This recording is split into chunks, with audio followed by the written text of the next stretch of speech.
Good morning, class 9th. In last video we have studied that what is health.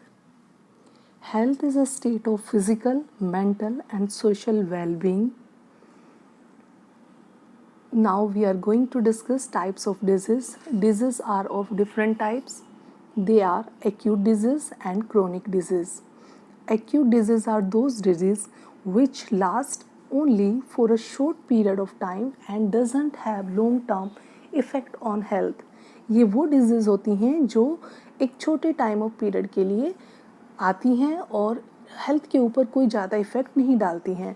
इनके examples हैं common cold, cough, typhoid, cholera, etc. Second one is chronic disease. Those diseases which last for a long time and has long term drastic effect on health.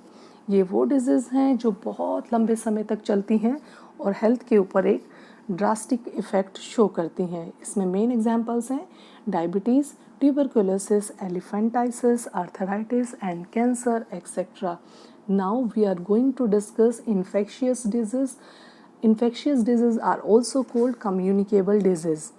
These diseases which spread from an infected person to a healthy person through air, water, food, vector, physical contact और sexual contact. ये वो disease हैं जो किसी infected person से एक healthy person को spread हो जाती हैं. कैसे स्प्रेड होती हैं? या तो एयर के थ्रू, वाटर के थ्रू, फूड के थ्रू, वेक्टर के थ्रू या फिज़िकल कांटेक्ट के थ्रू, सेक्सुअल कांटेक्ट के थ्रू भी ये स्प्रेड हो सकती हैं.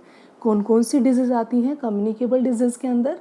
Common cold, chicken pox, mumps, measles, typhoid, cholera, tuberculosis, malaria and AIDS, etc. Second one is non-infectious disease. These diseases are also called non-communicable disease. Diseases which are not spread from an infected person to a healthy person.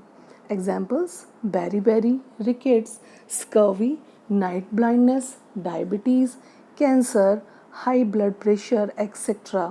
ये वो disease हैं जो किसी infected person से एक healthy person को spread नहीं होती हैं. जिसको इन्फेक्शन हो रखा है, जिसको ये डिजीज़ है, उसी के साथ रहेंगी, किसी दूसरे पर्सन में स्प्रेड नहीं होती हैं. बेरी है, रिकेट्स है, स्कर्वी है, नाइट ब्लाइंडनेस है, डायबिटीज़, कैंसर और हाई ब्लड प्रेशर, ये वो डिजीज़ हैं जो नॉन इन्फेक्शियस या नॉन कम्युनिकेबल डिजीज़ की कैटेगरी में आते हैं. Now, what are the causes of these diseases?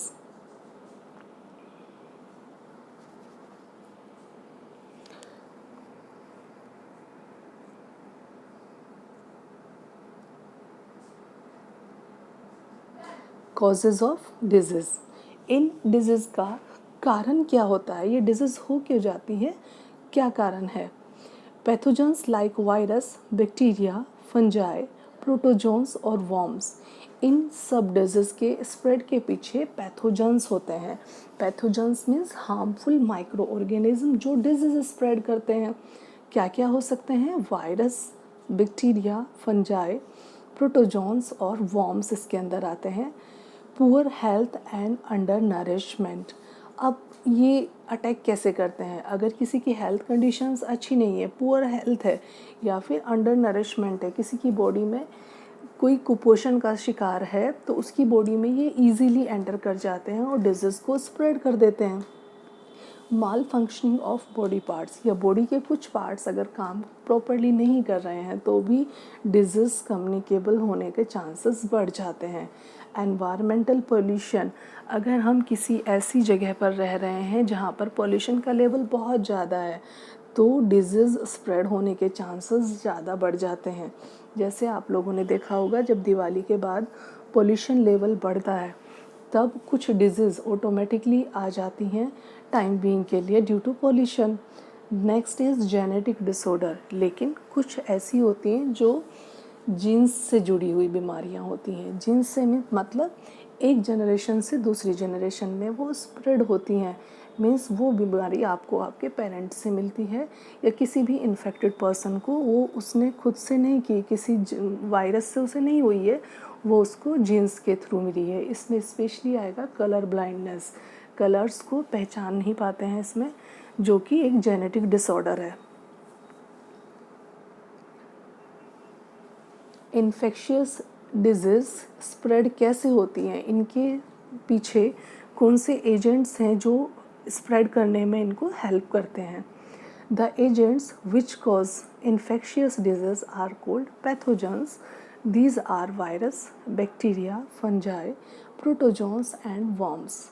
बहुत सारे ऐसे माइक्रो ऑर्गेनिज्म हैं जो डिजीज़ को स्प्रेड करने में हेल्प करते हैं, इन्फेक्शियस डिजीज़ को स्प्रेड करते हैं, उन्हें हम कहेंगे पैथोजेंस। इसमें वायरस, बैक्टीरिया, फंजाई, प्रोटोजोन्स और वर्म्स आते हैं। चलिए हम डिजीज़ डिस्कस करते हैं कि किसकी वजह से कौन सी डिजीज़ स्प्रेड हो रही है। सबसे पहले लेंगे इन्फेक्शियस एजेंट्स में वायरसेस। डिजीज़ है common cold, influenza, measles, mumps, chicken pox, AIDS, hepatitis B etcetera. ये सभी वो डिजीज़ हैं जो वायरस की वजह से स्प्रेड होती हैं। Next is bacteria, cholera, typhoid, tuberculosis, tetanus, anthrax, food poisoning etcetera. ये वो डिजीज़ हैं जो इन्फेक्टेड फूड या इन्फेक्टेड वाटर को कंज्यूम करने की वजह से हो जाती हैं। Next is fungi, skin infection. ये स्पेशली स्किन पे जो इन्फेक्शन हो जाता है उसके लिए रेस्पॉन्सिबल होती हैं। नेक्स्ट इज़ प्रोटोजोन्स, मलेरिया, काला azar, amoebic dysentery, sleeping sickness. ये वो डिजीज़ हैं जो प्रोटोजोन्स की वजह से स्प्रेड होती हैं। Worms, intestinal infection and elephantiasis.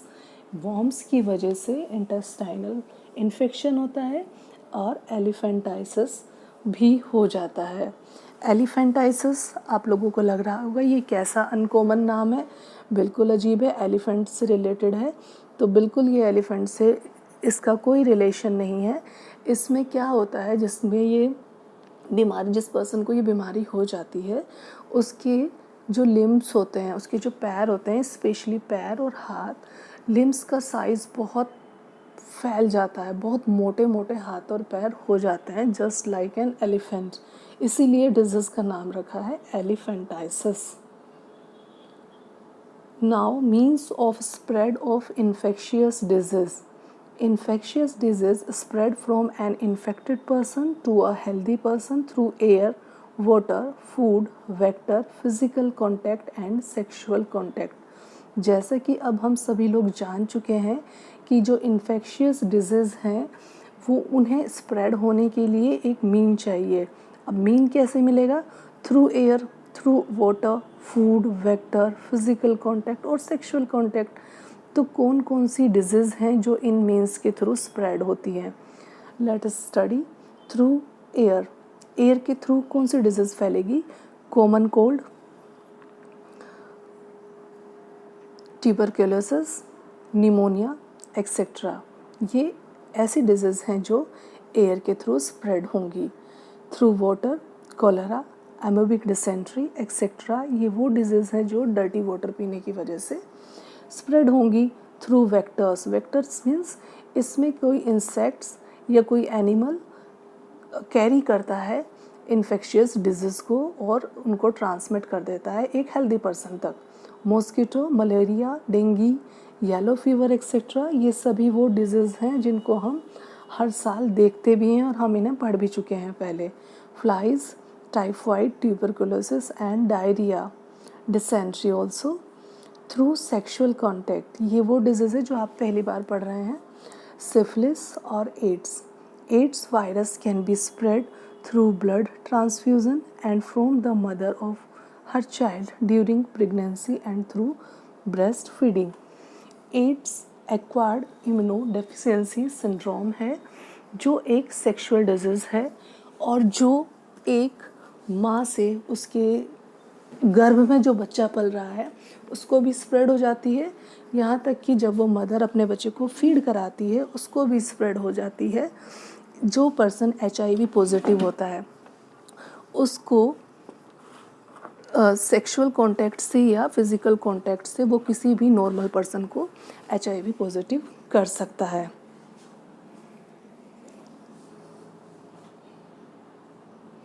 Organ specific and tissue specific manifestations. Disease causing microbes enter the body by different means of and goes to different organ and tissues. जो disease causing micro organism है वो body के अंदर enter तो कर जाते हैं, different organ और डिफरेंट टिश्यूज़ तक वो कैसे ट्रैवल करके जाते हैं, क्या उनका इम्पैक्ट होता है, चलिए डिस्कस कर लेते हैं। Microbes which enter through the nose are likely to go to the lungs. ऐसे माइक्रोब्स जो नोज़ के थ्रू एंटर करते हैं वो लंग्स में जाते हैं। Bacteria which cause tuberculosis and lungs, जिससे कि वो लंग्स को अफेक्ट करते हैं और वहाँ पे डिजीज़ को स्प्रेड कर देते हैं। Microbes which enter through the mouth are likely to stay in gut. Bacteria which causes typhoid और liver. Bacteria which causes jaundice. जो माउथ के थ्रू एंटर कर रहे हैं तो वो सीधे गट में जाएंगे और गट में क्या स्प्रेड करेंगे, या तो टाइफाइड या jaundice. Virus which cause AIDS enter the body through sexual organs during sexual contact and spread through the lymph to all parts of the body and damage the immune system. Virus HIV virus जो ads के लिए responsible है वो sexual contact से sexual organs में enter करता है सबसे पहले, वहाँ से स्प्रेड हो जाता है लिम्फ के थ्रू डिफरेंट बॉडी के पार्ट्स तक और पूरे बॉडी के इम्यूनिटी सिस्टम को किल कर देता है, डिस्ट्रॉय कर देता है, जिसकी वजह से ये हार्मफुल है, बहुत ज़्यादा हार्मफुल है। Virus which cause Japanese encephalitis, इसको दिमागी बुखार भी कहते हैं, brain fever, enters the body through mosquito bite and goes and infects the brain. जो मॉस्किटो के थ्रू स्प्रेड होता है और ब्रेन तक चला जाता है, ब्रेन को अनकॉन्शियस बना देता है। This is all for today, thank you.